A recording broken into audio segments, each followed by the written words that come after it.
En Salamanca. Junta de Castilla y León. Llega un momento en la vida en el que dejas de hacer lo que deberías para empezar a ser tú. Es entonces cuando empiezas a elegir. Alegría de vivir cuando estás cerca de mí. El Pozo 1954. Elige lo que te emociona. Las noches de domingo a jueves en Radio Intereconomía te convocamos a Disidencia Deportiva. Un programa diferente, independiente, apasionante, disidente y deportivo. Disidencia Deportiva. De domingo a jueves a las 11 de la noche, tu tertulia de deportes en Radio Intereconomía.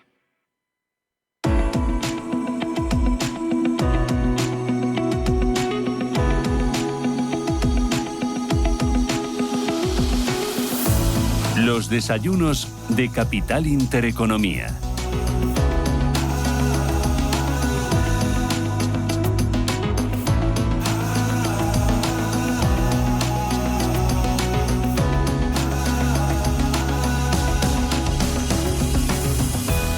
En este espacio, en Desayunos Capital, les presentamos muchas veces compañías que están creciendo, que tienen una historia reciente muy intensa y que tiene planes de disrupción, de creación y de aportación de valor más que interesantes. Hoy nuestra invitada es Externaliza. Me acompaña Alberto González Fernández, su CEO. ¿Qué tal? Buenos días. Buenos días, Susana. Y Rodrigo Dopico. Rodrigo, ¿qué tal? ¿Cómo lo llevas? De maravilla, muchas gracias. Muy bien, que es advisor y director de desarrollo de negocio de Externaliza. Sí. Que bueno, por el acento vosotros venís de Jerez, ¿no? Sí, vamos, yo jerezano toda la vida. Caballeros, de Jerez de los Caballeros. Qué bonito sitio, ¿eh? Qué bonito sitio. Qué bonito sitio. Grandes amigos. Sí. Tenéis 45 años de trayectoria, pero una trayectoria en la que habéis dado un giro muy importante. Habéis pasado de ser una empresa centrada en el sector de la limpieza, ofreciendo servicio a muchas pequeñas empresas, a un 360 grados muy enfocado a la consultoría y también al tema de la tecnología digital. Contarme, ¿qué es lo que hacéis exactamente? Bueno, pues si quieres empiezo yo. Nosotros somos empresa familiar con 45 años de trayectoria, como decías, que ha empezado en la limpieza, en servicios a pequeños y luego a la gran industria. Y desde un tiempo a esta parte, aproximadamente 8 o 9 años, lo que nos hemos ido centrando en servicios de mayor valor añadido a raíz de la experiencia adquirida de trabajar con grandes empresas industriales. Con lo cual, lo que queremos es, a través de lo que nosotros hacemos ahora, que es consultoría de externalización, aportar las soluciones de las grandes multinacionales a otros sectores donde creemos que pueden ser muy útiles. Hace 8 o 9 años, porque es cuando tú tomas las riendas de la compañía. Yo las tomo un poco antes, pero es verdad que analizando la situación de mercado, la evolución de país y de Europa, decidimos o tomamos la determinación de que había que abordar ese cambio porque, como podemos ver ahora, los oficios y los negocios tradicionales se van muriendo desde el punto de vista de la productividad y de la eficiencia, y entonces decidimos que nosotros ahí tenemos mucho que aportarles. ¿Qué tipo de consultoría hacéis? Bueno, nosotros lo que nos hemos dado cuenta es que en esta nueva sociedad, que es muy compleja y va demasiado rápida, sociedad, economía, mercado, etcétera, las empresas tienen que ser mucho más flexibles. Las soluciones que están buscando generalmente es verdad que utilizan la externalización tradicional, pues la limpieza, etcétera. Nosotros, con nuestra experiencia, nos hemos dado cuenta que una externalización global, estudiada en conjunto de la compañía, con alguien que lleva mucha experiencia en eso, lo que genera son unos ahorros brutales. Pero no solo ahorros económicos, estamos hablando en reducir pues las cargas legales que podemos tener por número de plantilla, estamos hablando también, evidentemente, de reducir costes, reducir riesgos. Y ahí es en donde nos enfocamos. Entonces nosotros lo que tenemos es diferentes empresas muy especializadas. Una pues es un consulting financiero que hace una dirección financiera externalizada, otro es un consulting de recursos humanos que deriva de la ETT que tenemos en el holding, que hace el tema de recursos humanos. Tenemos una empresa de externalización de ventas que eso funciona como un tiro y que ahorra muchísimo los costes de comercialización. Bueno, luego tenemos alguna otra más. Y en conjunto todas ellas se consigue hacer una empresa más flexible, una empresa mucho más segura, mucho más resiliente hacia cambios en el mercado, y eso es exactamente lo que nosotros hacemos. Y sobre todo permitir que la empresa se centre en lo que realmente sabe y en lo que es realmente su negocio, y deje los otros elementos importantes también para su negocio a especialistas. Claro, pero de forma global.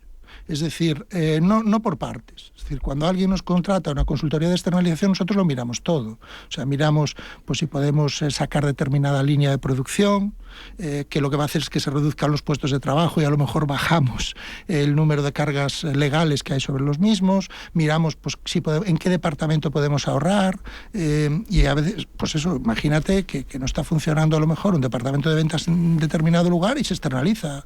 Pues eso lo hacemos nosotros, pero de una forma coordinada y global. ¿Con qué tipo de compañías estáis trabajando? A ver, nosotros, como te decía, el ámbito industrial es el tradicional y ahora lo que estamos es llevándolo hacia las pymes. Porque ahí vemos que las carencias que ellos tienen, normalmente en una pyme tradicional, vende el propietario o el gerente, las gestiones administrativas las hace un técnico y se está perdiendo una experiencia y un conocimiento de mercado brutal. Rodrigo hablaba ahora de ahorros. A mí me gusta más hablar de optimización, porque muchas pymes no conocen cuáles son los mecanismos de las subvenciones, no conocen cómo se están moviendo el compliance, por ejemplo, o temas de gestión de recursos humanos que son más modernos, están más en planos tradicionales, y ahí es donde nosotros, con esa visión transversal que comentaba Rodrigo, analizamos el porqué y el para qué de cada uno de los procesos de la compañía y buscamos esa optimización. Que, como él decía muchas veces, no es tanto el ahorro en dinero, sino la tranquilidad que te da el saber que las cosas las estás haciendo bien, que es casi más importante o tan importante como ahorrar. Pero entiendo que el universo pyme es muy amplio y muy heterogéneo, porque podemos hablar de una pyme con 3 empleados, con una única persona, con 15 empleados, puede ser un restaurante, Correcto. puede ser una lavandería o puede ser Sí. A ver, una empresa de tecnología. Las soluciones son seguramente iguales para todos, pero sí que es verdad que nosotros nos estamos centrando en aquellas pymes que ya empiezan a dar un salto a, no sé si a gran empresa, pero ya empiezan a tener un nivel de facturación que les obliga a unos requisitos legales, que les obliga a una determinada estructura empresarial, y ahí es donde nosotros ponemos en foco. Estamos hablando de pymes que empiezan a estar entre 800.000 y 6 millones de euros, que son las que esos departamentos no los pueden tener intrincados dentro de la compañía y no los pueden profesionalizar. Y ahí es donde, a través de la externalización nuestra, les aportamos ese conocimiento y ese seguimiento que seguramente en interno no podrían pagarlo de forma dedicada. Para ofrecer ese servicio de consultoría global, ¿con qué equipo contáis? Pues lo que tenemos es la consultoría, Externaliza Consulting es un holding, y lo que tiene son diferentes empresas. Es decir, se hace a través, pues como decía, de una consultoría financiera, que es HLA Externaliza. Se hace a través de una empresa de ventas que se llama Star Salesforce, se hace a través de una empresa de recursos humanos que, como digo, deriva del ETT, que en nuestro caso se llama Micofer, y ahí es donde está el talento. Luego lo que hay son unos consultores que son los que hacen trabajar todo el equipo de forma conjunta. Así es como lo hacemos, con recursos propios, 100%. O sea, es como una coreografía, ¿no? Exacto. Hay un director, pero tiene que saber cada uno hacia qué lado de la pista se tiene que mover y con qué ritmo, ¿no? Claro. Todos los CEOs de esas compañías son gente pues de primer nivel. O sea, Javier tiene 25 o 30 años de experiencia, es una máquina. O sea, Alejandro, la persona de Star Salesforce, lleva 15 en tema de ventas, exactamente un modelo parecido al que tenemos. Es decir, luego cada uno tiene debajo toda su estructura. Claro, pues Alejandro tiene sus vendedores por toda España. Evidentemente Javier pues tiene sus socios, sus colaboradores. Es decir, son empresas que tienen estructura propia. Y luego nosotros lo único que hacemos es, que es donde está el valor de esa visión global. En total, ¿un equipo de cuántas personas? Si sumamos todas las compañías, solo no lo sé decir, pero es que ¿cuántos pueden ser? En la compañía en total debemos ser casi 3.000 y seguramente en la consultoría estaremos hablando de 50 personas más o menos. ¿Cuesta captar talento? Muchísimo. De hecho, es uno de los grandes hándicaps que existen a día de hoy, en todos los ámbitos, además. Nosotros, de hecho, vimos, como te decía antes, venir esta situación y llevamos prácticamente 10 años con nuestra propia escuela de formación, precisamente fabricando, si me permites la analogía, ese talento. Cogemos a los chicos en un determinado punto, los formamos en áreas determinadas para complementar a nuestros clientes o para alimentar nuestra propia estructura, y ahí es donde estamos poniendo mucho el foco, porque el talento es voluble, hoy en día está aquí y mañana decide irse al otro lado, y ahí es donde nosotros tenemos que no abandonar la cantera, por decirlo de alguna manera. Bueno, es importante hacer cantera, ¿no? Formarles, pero también luego retenerles. Sin duda, sin duda. Yo voy a llevar un poco la contraria a mi querido Alberto, aunque sea el CEO que obedecer, pero lo voy a llevar un poco la contraria. Ten cuidado, que luego... Muy agradecido. Pero, mira, hablando de captar vendedores para esta Salesforce, pensábamos que nos iba a costar y estamos descubriendo que no, que en general hay mucha gente que responde a las peticiones que hacemos de trabajo, y a veces lo que hay que hacer es enamorarlos con modelos disruptivos. Es decir, donde sí hay dificultad para fichar es con los modelos tradicionales. Es decir, ha habido los modelos tradicionales de, pues yo te pago 3.000, tienes que vender lo mismo con esto y tal, ¿no? Pues a lo mejor ahí sí que es difícil, pero cuando tienes modelos disruptivos, modelos que son atractivos, la gente se estira, o por lo menos eso es lo que yo estoy viendo, por ejemplo, en el caso de esta Salesforce. Sí que es verdad que ya gente, pues sí, para limpiar otros perfiles, que pueden ser carpinteros, etcétera, hay que fabricarlos, ¿no? Pero yo lo digo por dejarlo un poco en el aire y reflexionar entre todos. A lo mejor el problema está en que estamos intentando solucionar problemas actuales con sistemas antiguos. Y que lo que no estamos haciendo es ir más allá, hacer pensamiento lateral, ver cómo puedo hacerlo diferente para captar. Cuando hacemos eso, yo aquí me atrevo a decir que eso es posible. Pero claro, hay que hacer un esfuerzo. Uh-huh. Y a lo mejor estoy en el día a día de mi negocio y yo no soy capaz de hacerlo solo. Y es cuando tienes que fichar pues una empresa que te ayude. Claro, me tienes que decir que tienen que mirar mucho más a largo plazo, tener foco de corto alcance, pero también de medio largo alcance para ir un poco por delante de los competidores y también de las demandas de tus clientes finales. No solo pensar a largo alcance, pensar diferente.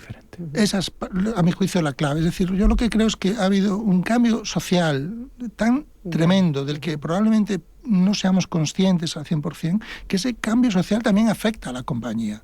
Y en el fondo, en general, los que estamos dirigiendo compañías, pues tenemos 50 años. Y yo veo cómo empecé yo y veo cómo está el mundo, y esto nada tiene que ver. Cuando nosotros, porque ahí está nuestra supervivencia, en la venta de un conocimiento disruptivo que genere valor añadido para nuestros clientes, intentamos hacer ese esfuerzo, el resultado generalmente es muy exitoso. Alberto habla de la escuela de formación propia, estoy hablando de modelos para Star Salesforce, por ejemplo, y en general vienen. Es decir, no es tan difícil captar talento. Lo que pasa es que es un talento que piensa diferente, un talento que quiere cosas diferentes, y si yo llego y te ofrezco lo mismo... Y en un mercado altamente competitivo, porque entiendo que en la consultoría os mediréis con muchos de los grandes.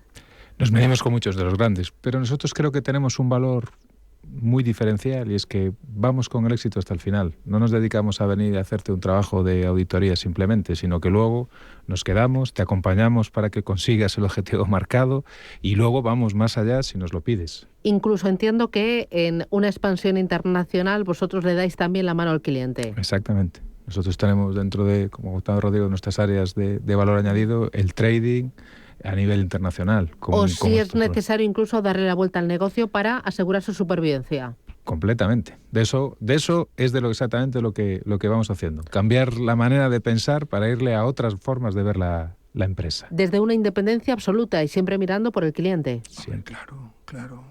Es que el cliente es la base de todo. Pero realmente los grandes... Pues, o sea, yo no quiero ser prepotente en esto, pero no los veo como competencia. Es decir, ellos tienen su nicho, su forma de ser, pero nosotros somos pequeños, pero somos empresarios, sentimos como el empresario, ¿sabes? Quiero decir, no somos ricos, nosotros tenemos que ir al banco. Alberto de eso sabe más, ¿no? Pero sí, yo tengo despacho ya. Hay que ir al banco. Cuando hay un cambio laboral, pues imagínate, tenemos una ATT, pues cuando ha habido la reforma laboral, eso nos trituró literalmente. Hubo que reinventarse, hubo que hacer muchísimas cosas. Nosotros aplicamos eso todos los días en nuestro trabajo. Uh-huh. Es decir, ¿cómo hacemos nosotros para vender? O sea, ¿dónde están nuestros problemas para captar? Esos son los problemas que le solucionamos a nuestros clientes. Que son los mismos que los nuestros. 2, 3 cositas más. Una, vosotros estáis muy pendientes, muy al tanto de las necesidades y de la marcha de las empresas y de vuestros clientes. ¿Cómo palpáis la marcha de la economía, de la actividad? ¿Hay apetito, hay ganas, hay crecimiento, hay generación de empleo? Yo estoy convencido de ello. Quiero decir, así como en los años anteriores había mucha más incertidumbre, este año yo veo que lo que percibo es que la cosa se mueve, que hay ganas de hacer cosas, que hay actividad, que se factura más. yo sí veo que la cosa funciona. Es verdad que con muchas dificultades, porque la burocracia a las empresas nos tritura, porque luego es muy complicado abordar proyectos en el corto plazo. Hablabais así en tono de broma de los bancos, pero es verdad que es un hándicap la financiación para la pequeña y la gran empresa, los riesgos se miden mucho más. Bueno, hay retos que superar, pero bueno, en principio lo que sí veo es mucha ilusión y gana de hacer cosas. Justo me lanzas el guante. Retos, desafíos para vuestra compañía, para vuestra consultoría. ¿Por dónde veis el futuro? Bueno, nosotros creemos que hemos dado con la tecla. Es decir, si no, realmente nuestro trabajo es, entre comillas, pues educar, ¿no?, a ese empresario que aún piensa con patrones antiguos. Entonces nosotros en el caso de ser capaces de hacer eso, pues bueno, ya nos va muy bien, pero nos va a ir mejor. Nosotros al final, me hablabas de cómo veo España. Bueno, económicamente, pues yo creo que la cosa va relativamente bien, pero yo estoy y veo que el gran problema es que nos estamos pasando de vueltas con la legislación. No voy a entrar en si hay mucha presión fiscal o poca, que bueno, no voy a entrar ahí, pero no puede ser que nos traten como si fuéramos ladrones. No puede ser que un pequeño empresario tenga que cumplir 64.000 normas que es que no tiene capacidad. No tiene capacidad. Entonces, claro, eso es un coste que lo que hace es, y yo lo repito siempre porque lo veo hace 30 o 40 años, cuando ya... Bueno, hace 30, Bueno, 25, que es cuando yo salí de la carrera. La gente quería ser empresaria. Y hoy lo que quiere es trabajar por cuenta ajena. Pues menudo lío hicimos en 25 años. Y una última cosa. En ese servicio de consultoría que hacéis desde Externaliza, de ventas, financiera, digital, de recursos humanos, ¿qué papel está y qué papel va a jugar la inteligencia artificial? Mucho. La productividad está ahí. Yo estuve hace poco en un foro en Galicia con Abanca, Pescanova, Banco Sabadell y demás, y la ponente que era de HP, la directora general de HP, decía que ya estamos en un cambio tecnológico imparable y aunque no queramos, es inevitable. Y si no, las empresas morirán. Es decir, todo lo que eso se va a aportar a nivel de mejoras productivas, de procesos que son tediosos y que llevan mucha carga de gestión, el que no vea eso y no lo sepa interpretar, lo tiene crudo. Es fundamental, un proceso imparable. Es una auténtica revolución. Alberto González y Rodrigo Dopico desde Externaliza, un auténtico placer, grandes éxitos, a crecer y a solucionar. Un abrazo fuerte, hasta pronto. Muchas gracias. Buen día.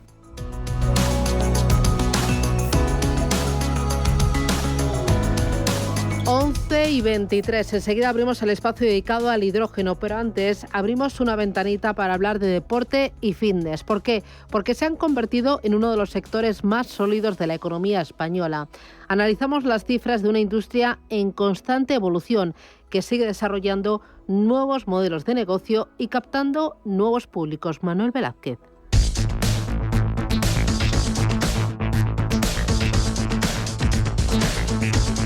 Es una de las industrias más pujantes y que mayor crecimiento ha mostrado en los últimos años. El sector del deporte y el fitness en España representa el 3,3% del PIB. Es el doble de peso que la cifra media en Europa. Una industria dinámica que factura 2.100 millones de euros y que abraza una amplia gama de sectores según cálculos de la Escuela de Negocios OBS. Desde gimnasios y equipamiento a aplicaciones móviles, pasando por nutrición y suplementos, ropa o accesorios deportivos. Eduardo Correa, profesor de OBS Business School y autor del informe La industria del deporte y el fitness. Todo esto al final tiene una serie de derivadas, como es el material deportivo. Al final pues necesitamos equipamientos y necesitamos... Esto evidentemente lo que ha abierto es un universo de posibilidades, nuevos escaparates. Hablamos de influencer, hablamos de preparadores físicos, hablamos de profesionales que han encontrado una nueva forma de encontrarse con sus nuevos públicos, ¿no? Un sector que está en pleno desarrollo. El estudio revela un notable crecimiento en inversiones y empleo, más de 400.000 puestos de trabajo, con la particularidad de que la mitad de ellos son mujeres y jóvenes, dos de los colectivos con mayores dificultades en el mercado laboral, según revela la patronal de la industria. Alberto García, gerente de la Federación Nacional de Empresarios de la Industria del Fitness. La peculiaridad que tiene nuestro empleo es que algo más del 50% es de empleo femenino y de empleo joven, ¿vale? Que son dos de los grupos poblacionales con más dificultades a la hora de encontrar empleo. En España se contabilizaron 4.561 gimnasios a cierre del pasado año. Casi 6 millones de personas asistieron de forma regular a instalaciones deportivas privadas, un aumento de más de 500.000 respecto al año anterior y casi en los niveles previos al inicio de la pandemia. Hola a todos, ¿qué tal? ¿Cómo estáis? Yo soy Patri Jordán y yo os traigo una rutina. Precisamente el COVID-19 propició un cambio de hábitos de vida más saludables que impulsó esta industria. Paralelamente surgió Talones al glúteo.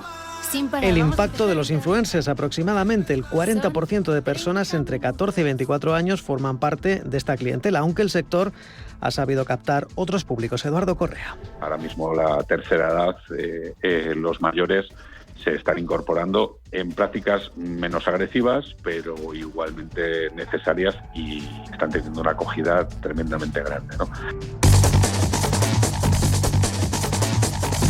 Pero tras los datos también se esconde otra realidad paralela, el sedentarismo. Según el Instituto Nacional de Estadística, el 40% de las mujeres y el 33% de los hombres se declaran inactivos. El sector del fitness reivindica su papel como aliado en el impulso de la actividad física, ya que fomentaría un ahorro de entre 1.800 y 7.000 millones de euros en costes sanitarios, según datos que maneja la patronal FedNate.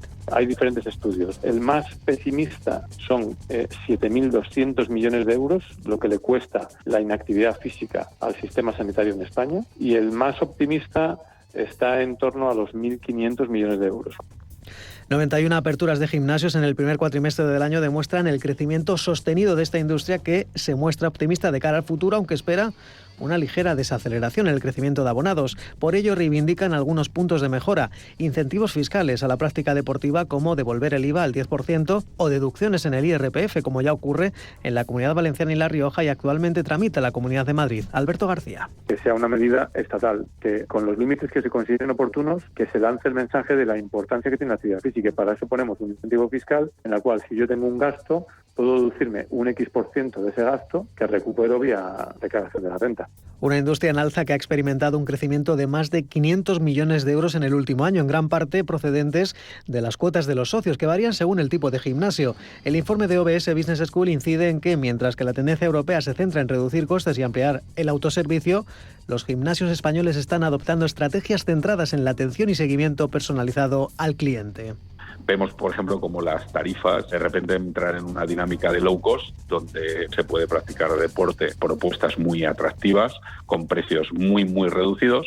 Sin embargo, lo que ha hecho la industria es, en todo este proceso de especialización, permitirse lo que llamamos el premium price. Estamos, de alguna manera, mejorando la propuesta de valor, mejorando las tarifas para la industria. Los gestores deportivos apuestan por una estrategia que cada vez reúna más valor, con nuevos públicos demográficos y nuevos modelos de negocio. La oferta es cada vez más amplia, la demanda también está creciendo y cada uno nos va gustando una cosa. En esa línea cada vez va a haber más oferta y la propia oferta va generando demanda. Está creciendo el modelo boutique, que es una atención mucho más personalizada, pues con un entrenador personal. Captar nuevos usuarios y disminuir la tasa de abandono para seguir haciendo de España uno de los principales mercados en actividad física.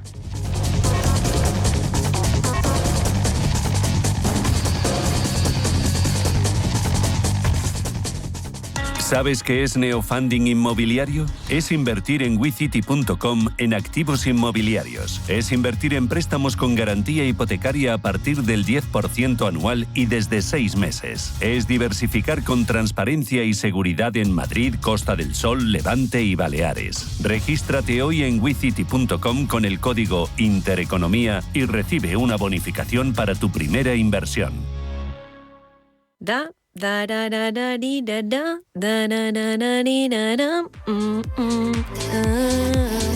A ese tarareo que te sale sin pensar cuando te hacen tu día a día más fácil y todo fluye, en el Santander lo llamamos bienestando.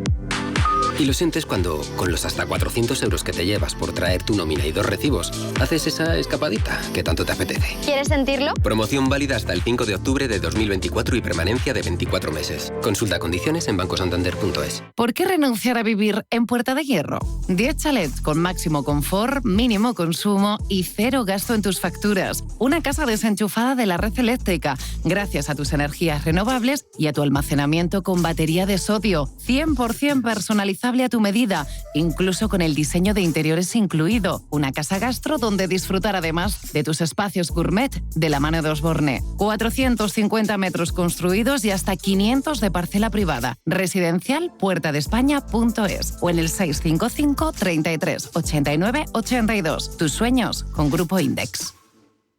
Este verano, las manchas en la piel no serán una preocupación con la máscara FAQ 202 de Foreo. Con 8 luces LED, la luz verde será tu aliada perfecta para tratar la hiperpigmentación, iluminar y suavizar las manchas y otras imperfecciones. Con 15 minutos al día será suficiente para disfrutar de los beneficios de esta máscara ultraligera e inalámbrica. Encuéntrala en foreo.com o en la parafarmacia y web de El Corte Inglés.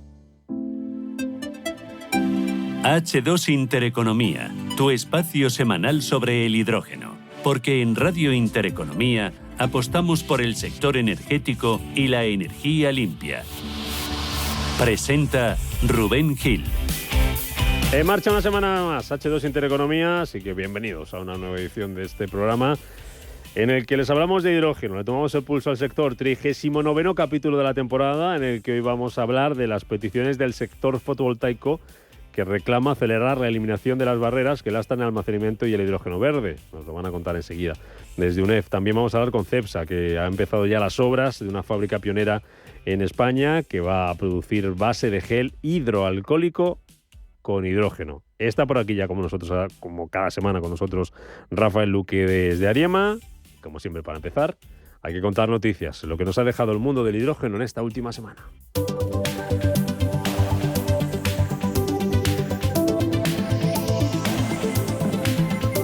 Noticias que nos acerca hoy Lola Márquez y que empezamos en China, que ha inaugurado una estación de hidrógeno para trenes. Sí, ubicada en la ciudad de Ordos, en Mongolia Interior, está diseñada para locomotoras pesadas.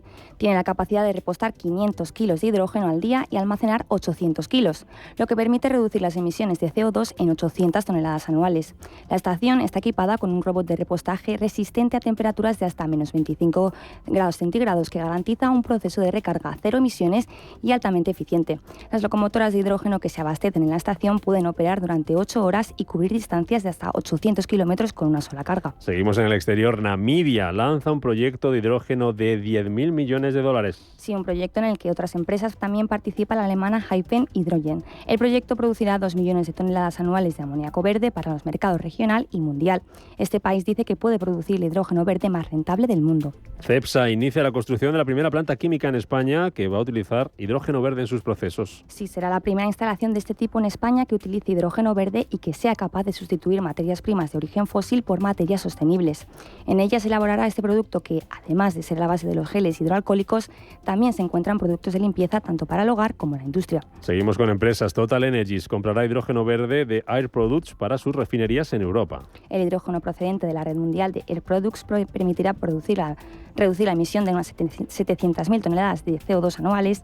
Además, el gigante francés se ha asociado a Eren y Verbund para producir hidrógeno verde en Túnez y exportarlo a Europa Central. Toyota ultima el desarrollo del prototipo de hidrógeno en su estrategia multitecnología. Sí, el modelo Hilux H2 con autonomía de hasta 600 kilómetros, alrededor de un 20% más que la de un coche eléctrico con carga completa, se considera desde la firma japonesa como uno de los hitos para alcanzar el objetivo de huella neutral de carbono fijado para 2040. La compañía china Trina Solar invertirá 158 millones en Huelva para fabricar electrolizadores para la industria del hidrógeno verde. Sí, el inicio de la obra está previsto para 2025 en el Parque Huelva Empresarial en 7 parcelas de 30.000 metros cuadrados.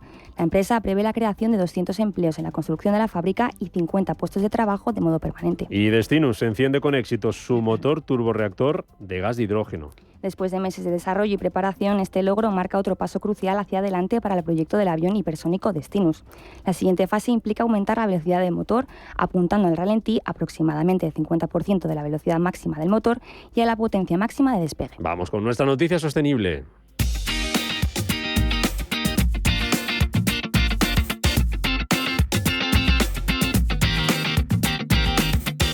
Cepsa acaba de lanzar el proyecto Cepsa Light Up, su nueva aceleradora de startups para impulsar la transición energética.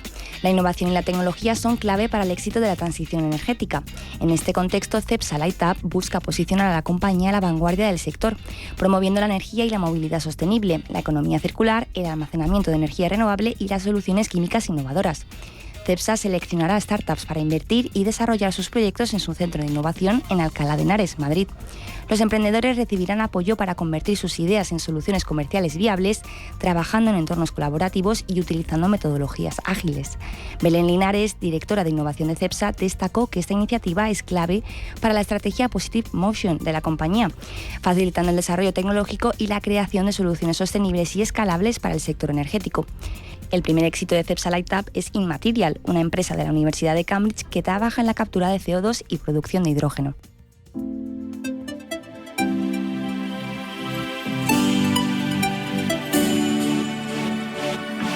H2 Intereconomía, tu espacio semanal sobre el hidrógeno. Porque en Radio Intereconomía apostamos por el sector energético y la energía limpia.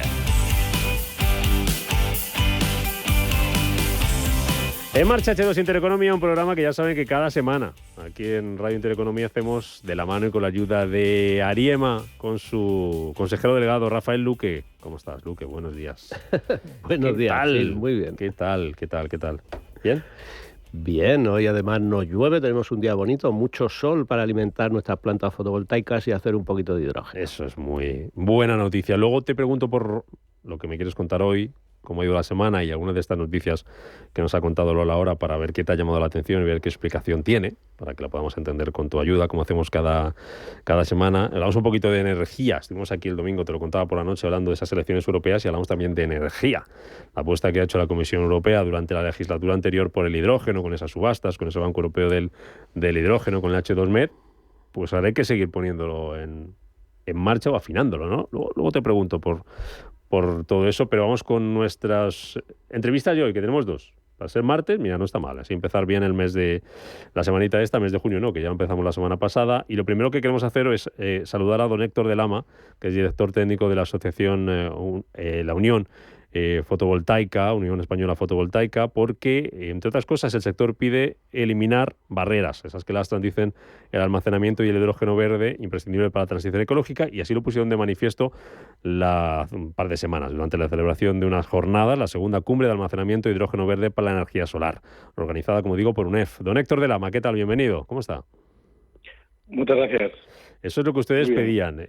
Pero ¿cuál es el problema? ¿Cuáles son las principales barreras que actualmente actúan como obstáculo para ese almacenamiento, para el hidrógeno verde en el sector fotovoltaico? ¿Cuál es la situación? Bueno, pues estos proyectos son proyectos grandes y complejos que necesitan diversos permisos. Por ejemplo, necesitan, por supuesto, un permiso de conexión a la red, porque parte de la electricidad puede venir de una planta fotovoltaica, pero se puede o se tiene que complementar con parte de la electricidad de la red. Entonces, conseguir esos permisos de consumo para grandes consumidores no es sencillo, y entonces esa sería una de las primeras barreras, ¿no? Que eso no está sistematizado todavía. Por otra parte, otra barrera sería que no existe un marco legal integrado para temas de hidrógeno. Entonces, por ejemplo, un proyecto de hidrógeno también necesita consumir un poco de agua. A veces dicen que mucha agua, pero no, si haces los números, realmente no es tanta. Y entonces eso ya depende de otra legislación. Ya te sales del sector eléctrico y vamos a legislación de temas de aguas, ¿no?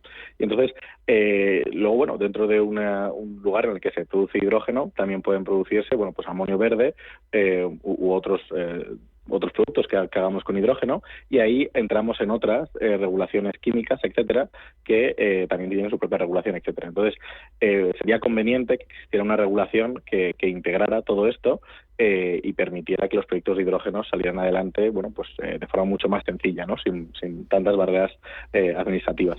Héctor, tengo por aquí a Rafael Luque, al CEO de Ariema, que le veo asintiendo. Quiero también preguntarle por esto que estás diciendo, ver cuál es su opinión, y que te lance ya pregunta, que seguro que tiene para ti. Sí, de hecho, Héctor, totalmente de acuerdo con lo que comentabas. De hecho, en instalaciones renovables, afortunadamente, para hacer solo una planta fotovoltaica, sí que la legislación y los trámites se han puesto afortunadamente más fáciles, pero se ha dejado fuera el hidrógeno. O sea, resulta extraño que se hace una gran planta, 50 megavatios, por ejemplo, de fotovoltaica, y pones un pequeño electrolizador, esa parte, la tramitación puede ser 4 veces el tiempo del resto de la instalación. ¿Qué lógica tiene, Rafa? Perdona que te pregunte. ¿Tiene alguna lógica? ¿Tiene alguna explicación? ¿Tiene algún motivo? Pues es un motivo histórico que todavía al hidrógeno le etiquetan como el hidrógeno antiguo, el hidrógeno de planta química, y el proceso de legalización de producir hidrógeno solar es el mismo que si hicieras una planta que produce hidrógeno a nivel planta química que lo saque de gas natural o de petróleo, por ejemplo. Vosotros, Héctor, tampoco lo entendéis, ¿no?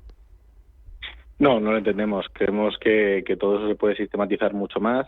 Además, bueno, sí que se ha hecho un muy buen avance en los últimos años en cuanto a agilizar la tramitación de proyectos de generación eléctrica, pero una vez que estos proyectos tienen que ser, bueno, no solo generación eléctrica, sino también consumo. Hablamos de proyectos electrointensivos, por supuesto, como hidrógeno, pero también centros de datos y otras industrias que quieren pasar de consumir gas a consumir electricidad para descarbonizarse, pues ese tipo de proyectos encuentran muchas barreras a la hora de conseguir permisos para consumir electricidad de la red. No está tan sistematizado como en el caso de la eólica o la fotovoltaica, que sí que se ha sistematizado. En el caso de proyectos que quieren tomar electricidad de la red, pues se analizan estos permisos de acceso en caso por caso, ¿no? Entonces es todo mucho más lento. De hecho, Héctor, el hidrógeno verde va a aportar mucha flexibilidad al sistema energético, pero como bien apuntabas antes, va a ser un sistema interconectado. De hecho, el hidrógeno permite conectar la red eléctrica con la red de gas. Pero, ¿tenemos suficiente red eléctrica en España para lo que viene? Bueno, pues ahí hay un gran debate, ¿no? Entonces, desde luego, hay muchas voces que apuntan a que haría falta más red eléctrica, y entonces lo que yo creo que hay que hacer es estudiar dónde y cuánto y de qué manera se decide en qué lugares hay que ampliar la red eléctrica, ¿no? Entonces, por ejemplo, los proyectos de hidrógeno, hay proyectos de hidrógeno bastante grandes, que, bueno, pues van a encontrarlo muy difícil de conectarse a redes, o sea, lugares donde ya hay mucho consumo, pero va a ser mucho más fácil conectarlos a lugares donde hay mucha generación, ¿no? Entonces, ahí, si queremos que haya proyectos de hidrógeno grandes, hay que ampliar las redes y hay que también ubicarlos en aquellos lugares donde existe más generación renovable, que son los lugares que están más preparados para asumir todo ese consumo que va a hacer el electrolizador. Pues esas zonas con mucha generación renovable, parte de esa generación renovable va a poderla inyectar en el mismo lugar.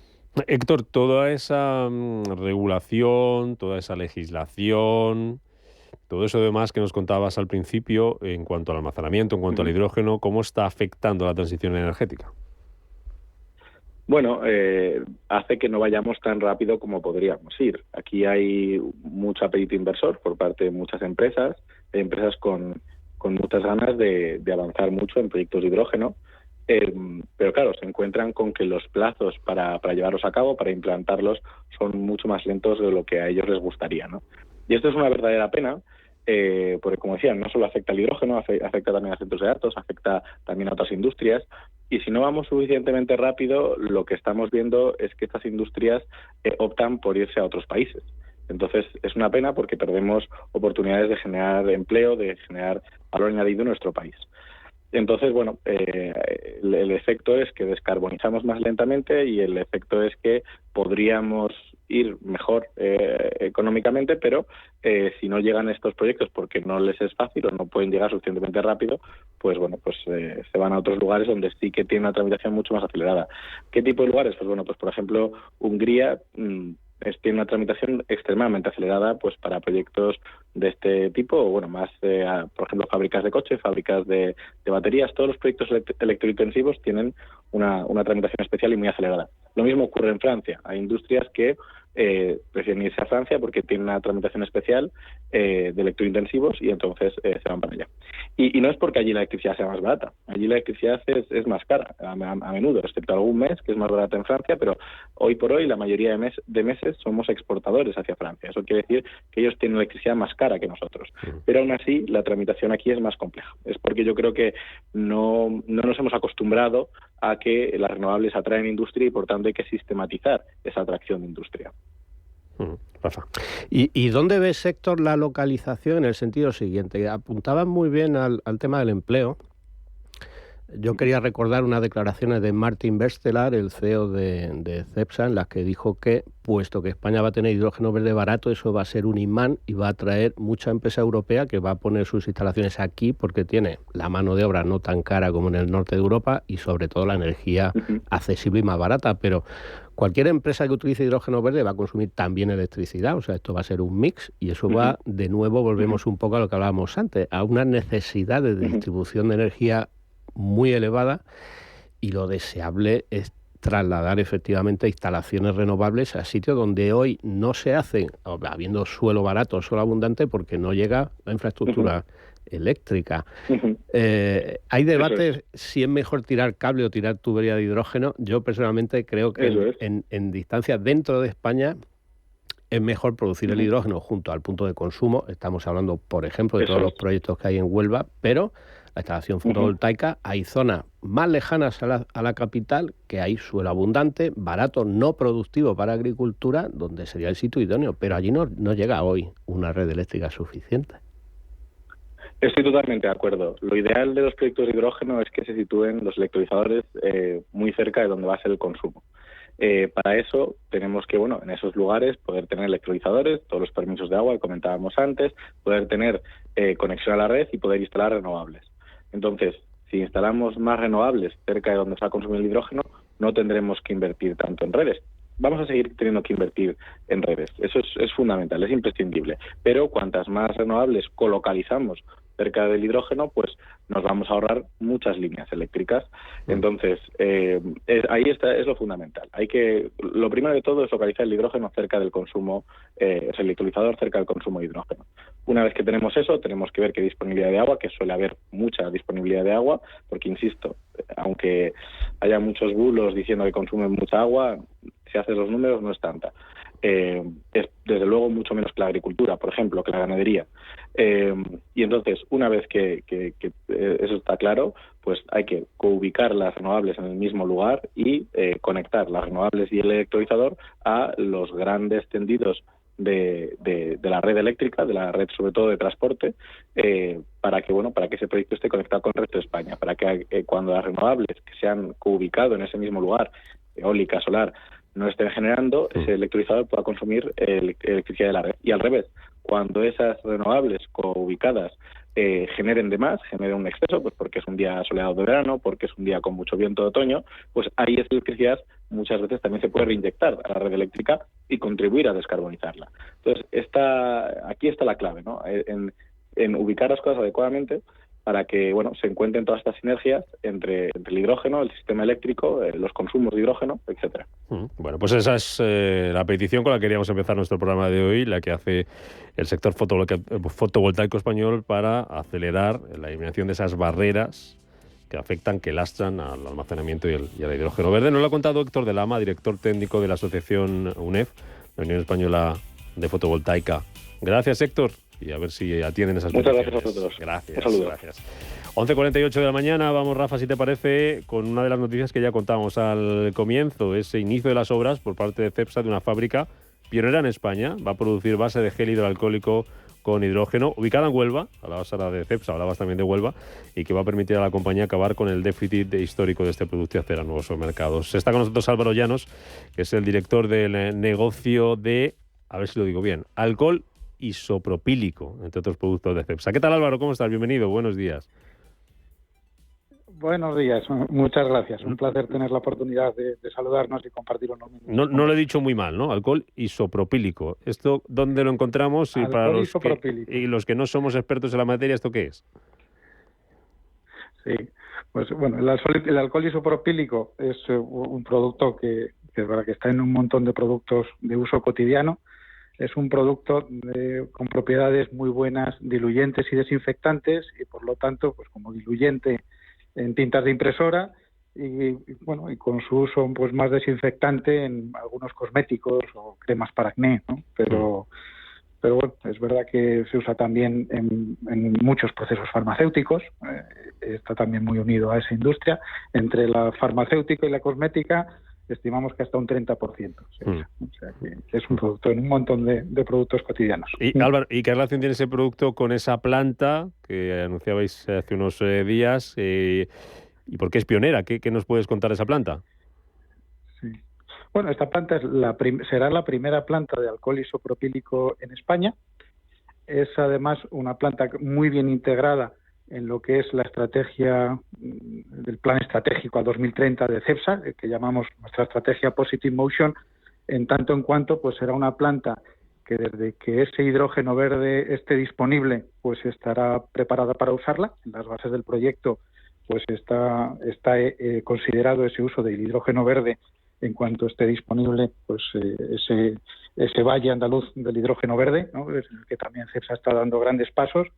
Y bueno, está, como bien dices, ubicada en Huelva, muy integrada en nuestro complejo de Palos de la Frontera, y eso pues también nos dará una posición muy buena para alimentar la planta con materias primas pues de origen renovable o circular y no solo fósil, ¿no? Y esto también está muy bien integrado con la transformación de los parques energéticos de CEPSA e inversiones como la de la planta de biocombustibles, ¿no? de segunda generación, ¿no? Que también se anunció recientemente. Álvaro, te presento a Rafael Luque, que es el consejero delegado de Ariema, que de hidrógeno sabe mucho y de Huelva también bastante, y que también quiere saber cosas sobre CEPSA y la planta. Sí, yo, si me permites... Un placer, Rafael. Igualmente, Álvaro. Quería preguntarte una cosa. Aquí solemos hablar de tecnología, pero también de precio, de costes. La realidad es que el hidrógeno verde aún es más caro de producir que el hidrógeno de origen fósil.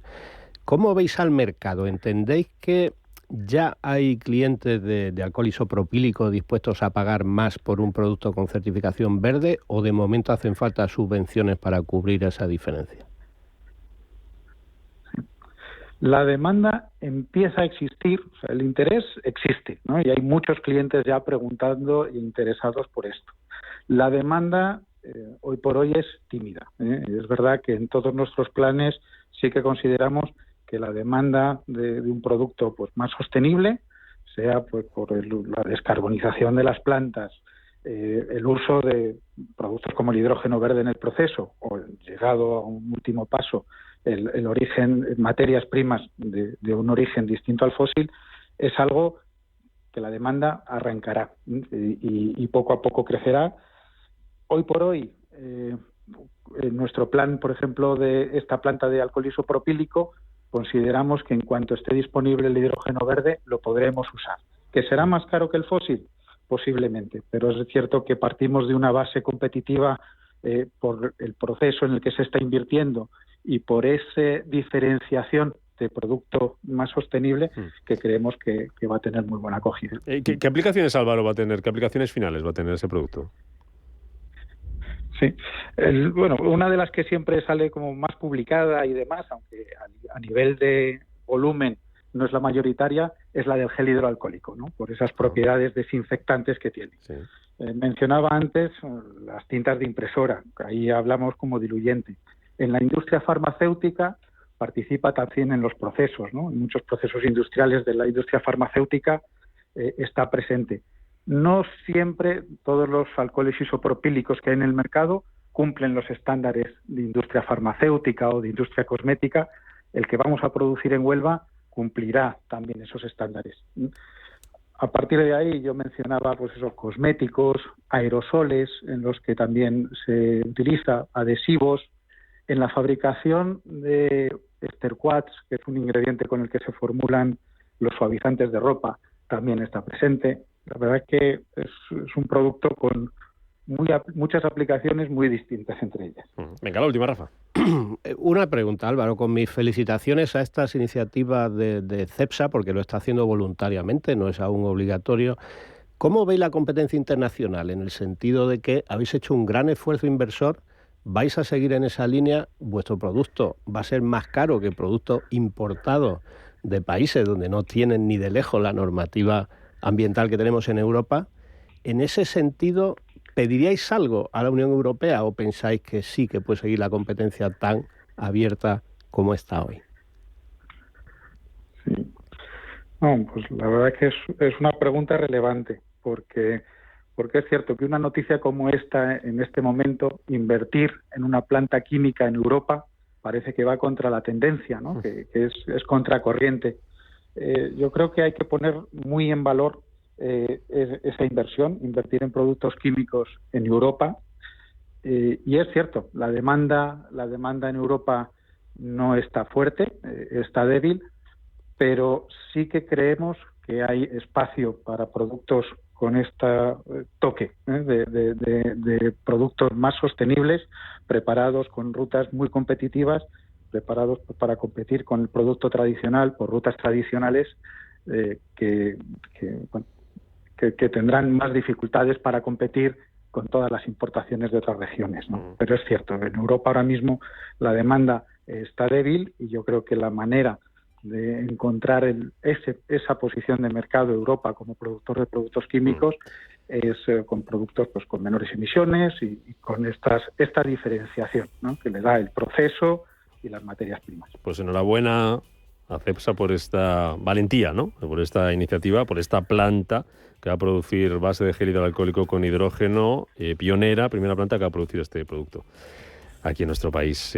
Álvaro Llanos, director del negocio de alcohol isopropílico de Cepsa, gracias y enhorabuena a todo el equipo. Gracias por estar con nosotros esta mañana.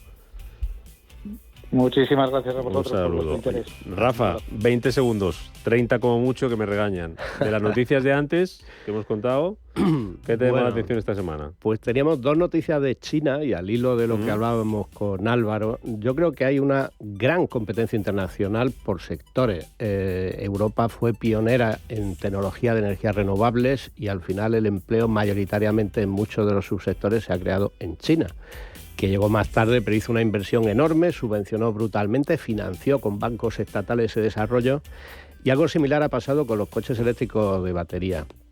Ojo con el hidrógeno, que tenemos aquí anuncio de fábrica de electrolizadores, pero viendo los empleos creados en la fábrica, eso no es lo que yo entiendo por una fábrica, es una nave de ensamblaje para poner el sello de Made in Europa. Cuidado a nuestras autoridades. Con eso nos quedamos. Rafael Luque, Ariema, un placer como siempre. Hasta el martes que viene, que vaya muy bien. Gracias. 3 minutitos para las 12, para que sea mediodía, noticias, y después Rafa Jiménez con la media sesión. Sean felices. Adiós, hasta mañana.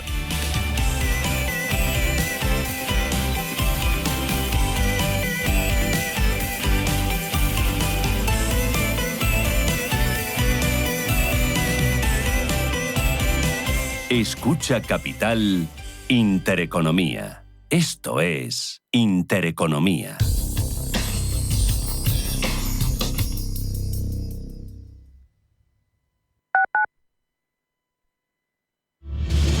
Si eres un family office, un inversor institucional y quieres invertir, Sirena Invest es tu aliado.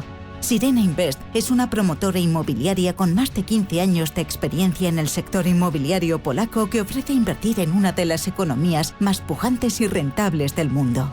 Polonia. Recuerda, sirenainvest.com con Y o llámanos al 648 019495. A 200 metros de ti vive Isabel. Está jubilada y para poder desayunar cada día recurre a los bancos de alimentos como más de 1 millón de personas en nuestro país. Únete a Ningún Hogar Sin Alimentos y dona haciendo un Bizum al 38014 o entrando en ningunhogarsinalimentos.org. Ayuda de kilómetro cero. La Fundación La Caixa y CaixaBank a favor de los bancos de alimentos. Intereconomía. 30 años contigo. Restaurante Adali. 3 menús perfectos para todos los públicos, en los que encontrarás una cocina reconocible y sabrosa en pleno barrio de Salamanca. Claudio Coello 122. Información y reservas en el 680 49